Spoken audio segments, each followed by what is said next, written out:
इतना कह दोनों राक्षस अपनी तलवार से उस लोमड़ी के 3 टुकड़े कर देते हैं और चुपचाप खड़े होकर पहरा देने लगते हैं। अरे राम राम राम, इन दैत्यों ने तो लोमड़ी को काट डाला। पता नहीं मेरा क्या होगा, लेकिन चाहे कुछ भी हो जाए मैं सेब लेकर जरूर जाऊंगा। अब तो राक्षस जाग चुके हैं और दरवाजा भी बंद है। चलो चलता हूँ। इतना सोचकर कमल बगीचे के दरवाजे की तरफ बढ़ता है। दोनों दैत्यों ने देख लिया कि कोई लड़का बगीचे में घुसने का प्रयास कर रहा है, लेकिन फिर भी वह दोनों दैत्य कमल को कुछ भी नहीं कहते और चुपचाप खड़े ही रहते हैं। कमल जल्दी ही बगीचे में दरवाजा खोलकर अंदर चला जाता है।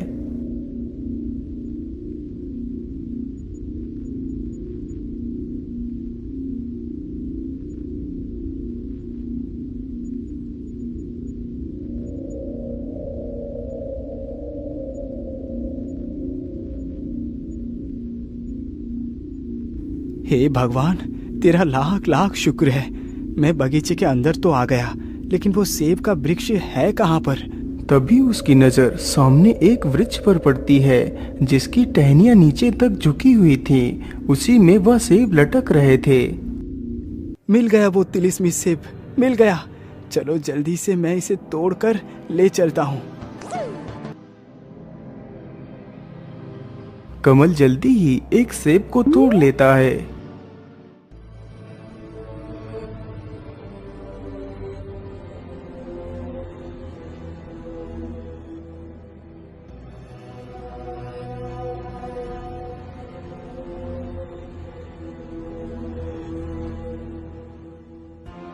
मेरे हिसाब से अब तक तो उस लड़के को उन राक्षसों ने खत्म कर दिया होगा। बुढ़िया इतना सोच ही रही थी कि तभी कमल वहाँ पर आ जाता है। ये लीजिए माताजी, मैं उस तिलिस्मी सेब को लेकर आ गया हूँ। क्या? तुम सेब लेकर आ गए? मैं कोई सपना तो नहीं देख रही। इस असंभव कार्य को तुमने पूरा कर दिया। बूढ़ी माँ, आप कोई सपना नहीं देख रही, मैं सच में ही उस सेब को ले आया हूँ। आप जल्दी से इसका उपयोग कीजिए। अरे बाप रे बाप, ये लड़का उन राक्षसों के हाथों से कैसे बच के आ गया? अब मैं क्या करूँ? अब क्या चाल चलूँ मैं? क्या हुआ बूढ़ी माँ, अब किस चिंता में डूब गई है? कहीं नहीं पुत्र, तुम सेब तो ले आए हो, लेकिन ये सेब ऐसे कुछ भी कार्य नहीं करेगा जब तक इस सेब में उस नीले पक्षी का एक पंख पीसकर नहीं डाला जाता। तब तक ये सेब व्यर्थ है। तो फिर मैं क्या करूं बूढ़ी माँ? अब ये नीला पक्षी मुझे कहाँ मिलेगा? वह नीला पक्षी तुम्हें जातक महल में मिलेगा, जो महल अब एक खंडर बन चुका है। अच्छा ठीक है, अब मैं चलता हूँ। रुकिए भैया, आप इतनी दूर जा रहे हैं, मुझे आपकी बहुत चिंता लगी रहती है। भाई तुम चिंता ना करो, तुम मेरी इस अंगूठी को अपने पास रख लो। यदि इस अंगूठी का रंग काला पड़ जाए तो तुम समझ लेना कि मैं इस दुनिया में नहीं हूँ, मैं मर चुका हूँ। छोटे भाई से इतनी बात कहकर कमल अपने लक्ष्य की ओर निकल पड़ता है।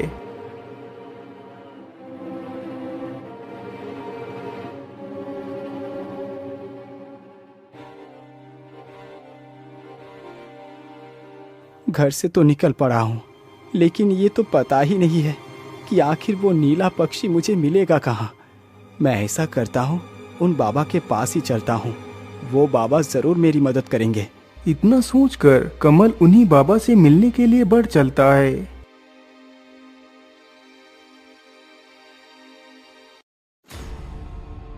कमल जल्दी ही बाबा के पास पहुंचकर उनसे उस नीले पक्षी के बारे में पूछता है। क्या अब तुम्हें उस नीले पक्षी को लाना है? लेकिन क्यों? क्या उस तिलिस्मी सेब से तुम्हारी माता ठीक नहीं हुई?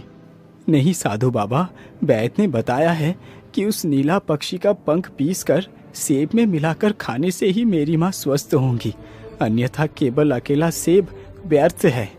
आखिर ये कैसा वैद्य है जो इस बालक को बार बार मौत के मुंह में ढकेल रहा है? बाबा आप क्या सोचने लगे? जल्दी से मुझे उस नीले पक्षी का पता बता दीजिए। बेटा, उस नीले पक्षी को पकड़ना इतना आसान नहीं। आज तक उसे जो भी पकड़ने के लिए गया वो कभी वापस लौट कर नहीं आया। बाबा, अब चाहे कुछ भी हो जाए, मैं उस नीले पक्षी को लेने के लिए अवश्य जाऊंगा। बस आप मुझे वहां का रास्ता बता दीजिए। पुत्र, वो नीला पक्षी तुम्हें जातक महल में ही मिलेगा, जो महल अब एक खंडर बन चुका है। ध्यान रखना, वो नीला पक्षी तुमसे कुछ भी कहे या तुम्हें बोलने पर विवश करे, फिर भी तुम्हें उसकी किसी भी बात का कोई जवाब नहीं देना है। तुम्हें वहाँ पर ढेर सारी पत्थर की मूर्तियाँ खड़ी हुई मिलेगी। लेकिन बाबा, वो सारी मूर्तियाँ है किसकी? बेटा, वो मूर्तियाँ उन वीरों की है जो उस नीले पक्षी को पकड़ने या फिर उसका पंख लेने के लिए गए थे और वहीं पर पत्थर बनकर रह गए और फिर कभी वापस लौट कर ना आ सके। तुम याद रखना पुत्र, तुम्हें उस पक्षी की किसी भी बात का कोई जवाब नहीं देना है। ठीक है बाबा, मैं याद रखूंगा। लेकिन बाबा, ये जातक महल है किस दिशा में? बेटा, वो जातक महल तुम्हें इस जंगल को पार करने के बाद मिलेगा। ठीक है बाबा, अब मैं चलता हूँ। फिर वह पंछी की तलाश में निकल पड़ता है।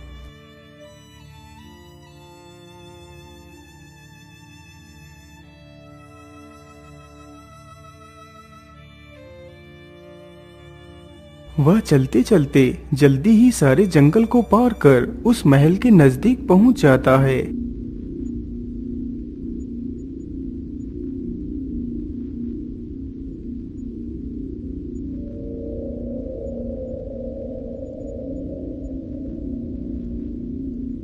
मुझे लगता है यही वो जातक महल है। चलो इसके अंदर चलकर देखता हूँ। कमल तुरंत ही उस महल के अंदर घुस जाता है तो देखता है कि हर तरफ पत्थर की मूर्तियां ही मूर्तियां थीं।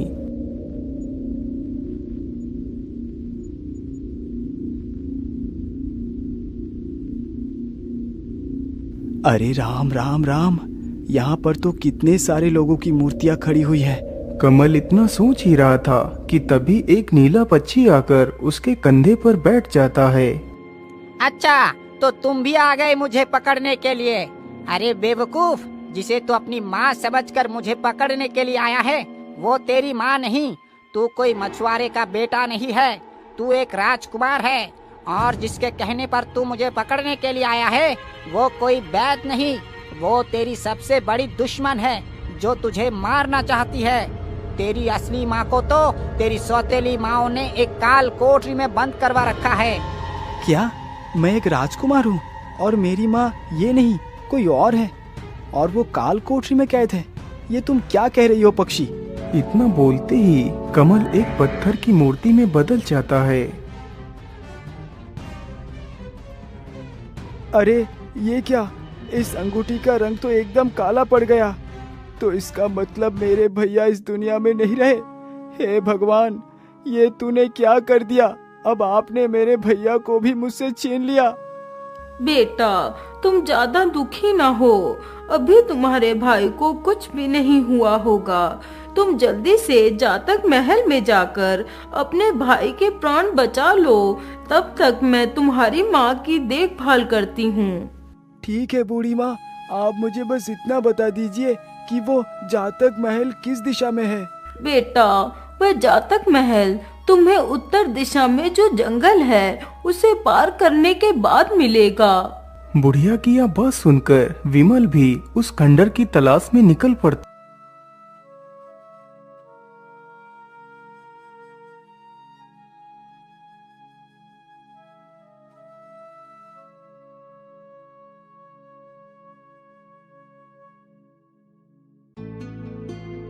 वह चलते चलते वहीं से गुजरता है जहां वह साधु बैठा हुआ था।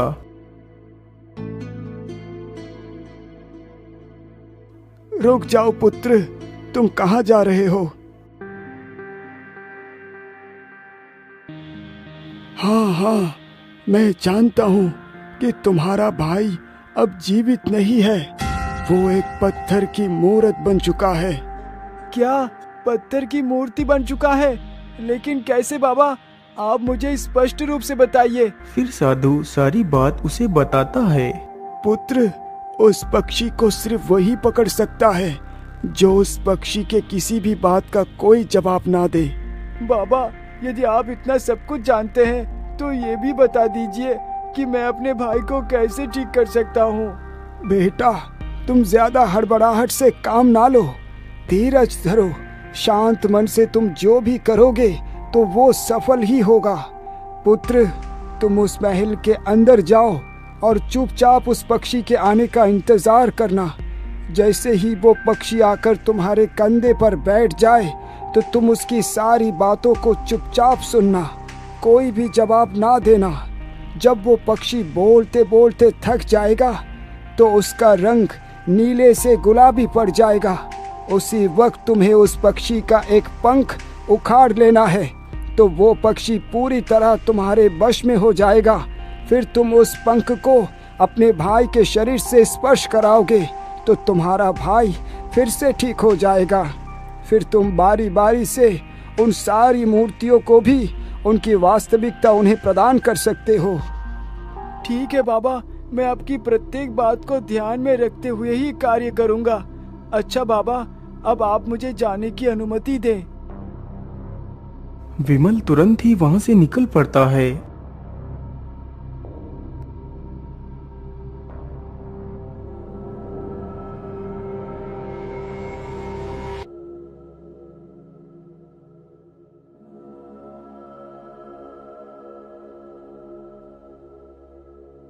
जरूर यही वो महल है जो बाबा ने बताया है। चलो इसके अंदर चलकर देखता हूँ। विमल चुपचाप महल के अंदर जाता है तो देखता है उसका बड़ा भाई सामने ही पत्थर की मूर्त बना हुआ खड़ा है। भैया, ये क्या हो गया आपको? आप तो एक पत्थर बन चुके हैं। आप तो यहाँ उस नीले पक्षी का पंख लेने के लिए आए थे। आपका ये हाल देखकर मेरा हृदय बैठा जा रहा है। मुझसे बात करो भैया, मुझसे बात करो। अरे वाह, बड़ा भाई तो यहाँ आकर पत्थर बन चुका है। अब छोटा भाई भी यहाँ पहुँचा है। अरे मुझे पकड़कर आखिर तुम क्या करोगे? यदि किसी को बचाना ही है तो जाकर अपनी माँ को बचाओ जो राजमहल की काल कोठरी में कैद है। जिस बुढ़िया के कहने पर तुम मुझे पकड़ने के लिए यहाँ आए हो वो बुढ़िया ही तुम्हारी दुश्मन है। उसने तुम दोनों भाइयों के पैदा होते ही तुम्हें नदी में बहा दिया था और उस मछुआरे ने तुम दोनों भाइयों को नदी से निकालकर अपने घर पे पाला है। तुम्हारी असली माँ कोई और ही है। इसी प्रकार वह नीला पक्षी विमल को उसके पूरे जीवन के बारे में बताता है, लेकिन विमल बिना कुछ उत्तर दिए चुपचाप खड़ा रहता है। वह पक्षी बोलते बोलते लगभग थक ही चुका था। अरे तुम कैसे नपुंसक राजकुमार हो? इतना सब कुछ सुनने के पश्चात भी तुम कोई उत्तर क्यों नहीं दे रहे हो? तुमने तो मुझे बुला बुला कर थका डाला। इतना कहते ही उस पक्षी का रंग नीले से गुलाबी हो जाता है। पंछी का बदला रंग देखकर विमल उस पक्षी का एक पंख नोच लेता है। वाह वाह वाह, मैंने तुम्हारे पंख को नोच ही लिया। अब तुम पूरी तरह मेरे वश में हो चुके हो। अब मैं अपने भाई को जीवित कर लूंगा। इतना कहकर वह उस पंख को अपने भाई के माथे पर स्पर्श करता है। तभी उसका बड़ा भाई फिर से सामान्य हो जाता है। यह देखकर उसका छोटा भाई अपने भाई के गले लग जाता है। अरे भाई, तुम तो घर में थे, तुम यहाँ क्यों आ गए? और माँ कहाँ है? भैया, आप जो अंगूठी मुझे देकर आए थे, जब उस अंगूठी का रंग काला पड़ गया तो मैं समझ गया कि मेरा भाई किसी मुसीबत में पड़ चुका है। इसीलिए मैं अपने आप को रोक नहीं पाया और मैं आपको ढूंढने के लिए चल पड़ा। फिर उसका भाई सारी कहानी उसे सुनाता है। अरे भाई, मैं कितनी बार बोल चुका हूँ, तुम जिसे अपनी माँ बोल रहे हो वो तुम्हारी माँ नहीं है, वो एक मछुआरिन है। उसने सिर्फ तुम्हारा पालन पोषण किया है। तुम्हारी असली माँ तो राजमहल की काल कोठरी में कैद है। विमल, तुम इस पक्षी की बातों का कोई विश्वास ना करो, क्योंकि ये पक्षी हमें अपनी बातों में उलझा रहा है। चलो यहाँ से।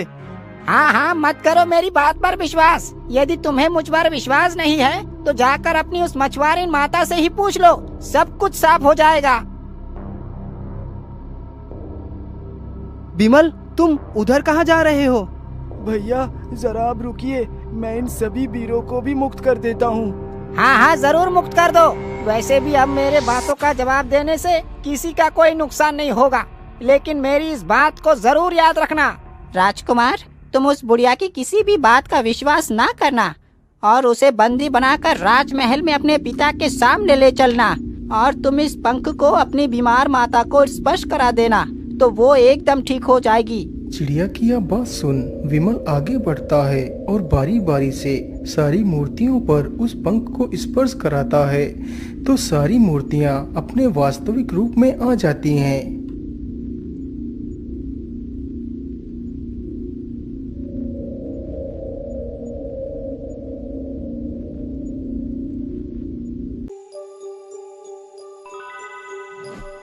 पंख के स्पर्श होते ही वह मछुआरिन भी पूरी तरह स्वस्थ हो जाती है।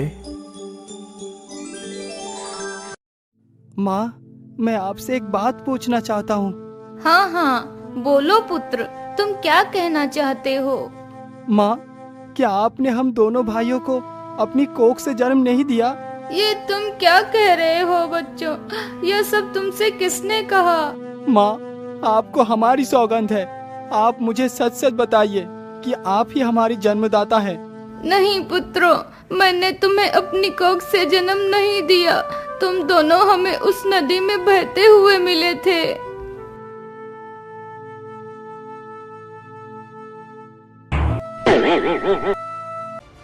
मित्रों, इस बुढ़िया को बंदी बनाकर राजमहल में लेकर चलो।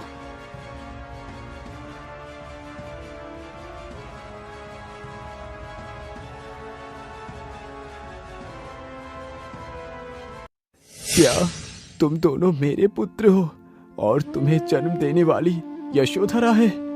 हाँ पिताजी, हम दोनों आपके ही पुत्र हैं, जिनको आपने पिशाचिनी समझकर काल कोठरी में कैद कर रखा है, वही मेरी माता है। फिर बारी बारी से सभी लोग राजा को सच्चाई बताते हैं। यह सारी बातें सुनकर तो राजा हैरान ही रह जाता है। क्यों बुढ़िया, ये लोग जो कह रहे हैं वो सत्य है? यदि तूने झूठ बोला तो मुझसे बुरा कोई नहीं होगा। जी महाराज, यह सभी लोग सत्य कह रहे हैं। मैंने पैसों के लालच में अंधी होकर इस घटना को अंजाम दिया। मुझे क्षमा कर दीजिए महाराज, मुझे क्षमा कर दीजिए। रानी भाग्यवती, मैंने तुम्हें इतना प्रेम किया और तुमने उस प्रेम के बदले मेरे साथ इतना बड़ा विश्वासघात किया, और रूपकला तुमने भी इस दुष्कर्म में इन दोनों का साथ दिया। महाराज, हमें क्षमा कर दीजिए, हम ईर्ष्या में जल चुकी थीं। हमें कुछ भी नहीं पता चला कि हमने क्या किया है। क्षमा? और तुम तीनों को? ऐसा तुमने सोच भी कैसे लिया कि मैं तुम तीनों को क्षमा कर दूंगा? तुमने इतने वर्ष तक मेरी पत्नी पुत्र को मुझसे दूर रखा, मैं तुम्हें कभी क्षमा नहीं करूंगा। सैनिकों, ले जाओ इन तीनों को और फांसी पर चढ़ा दो।